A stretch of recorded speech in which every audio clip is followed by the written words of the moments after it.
Hi friends, welcome to metro story. Yes, நம்ம Mahanadi promo வந்துருச்சு. காவேரியும் வெண்ணிலாவும் meeting point தாங்க. என்னென்னு ஷாக் ஆகுறீங்களா? எஸ், நம்ம காவேரி ஸ்கூட்டியில் வரும்போது வெண்ணிலா வந்து நடு ரோட்டில் கை போட்டு தடுத்து நிற்கிறாங்க. நீ தானே என்னை கூட்டிகிட்டு வந்த, நான் தான் வெண்ணிலா விஜய் அப்படின்னு சொல்கிறாங்க. உனக்கு என்ன வேணும் இப்போ அப்படின்னு. விஜய் தான் வேணுன்றாங்க. இதோ பாரு, எதுவாக இருந்தாலும் என்கிட்ட எதுவும் பேசிக்காத, ஏன் இப்போ எனக்கு டைம் ஆகுது நவுறு அப்படின்றாங்க. இதோ பாரு, எனக்கு விஜய் வேணும், விஜய் என்கிட்ட கொடு அப்படின்றாங்க. எதுவாக இருந்தாலும் விஜய் கிட்ட கேளு, விஜய் தான் அவருக்கு ரெஸ்பான்சிபிள் உனக்கு ஆன்சர் பண்ணுறதுக்கு, நான் என்கிட்ட எதுவும் கிடையாது, என்னை விட்டு இப்போ போ அப்படின்னு வந்து சொல்கிறாங்க. ரெண்டு பேருக்கும் ஃபயர் மோடு வந்து நம்ம ரோட்லேயே போயிட்டுருக்கு.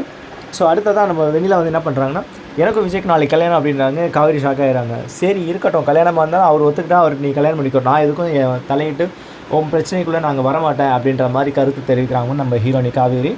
ஸோ இதை கேட்ட வெண்ணிலா வந்து என்னடா இப்போ எப்படி சொல்கிற அப்படின்ற மாதிரி பார்க்குறாங்க. பட் இதுக்கு முன்னாடி நீ என்கிட்ட எந்த ஒரு பிரச்சனையும் பண்ணக்கூடாது, நீங்கள் எது போ அப்படின்றாங்க.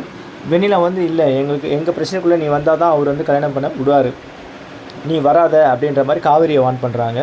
காவேரி என்ன பண்ணுறாங்க, இதில் என்கிட்ட பேசுறதுக்கு எந்த ஒரு இதுவும் இல்லை, நீ போய் விஜய்கிட்ட பேசிக்கோன்னு சொல்லிட்டு ஸோ ஆஷா அங்கேருந்து கிளம்பிடுறாங்க. இது தாங்க நம்ம மகாநதி சீரியலில் அப்கமிங்கில் வரக்கூடிய இப்போ சீன்ஸ் எல்லாமே.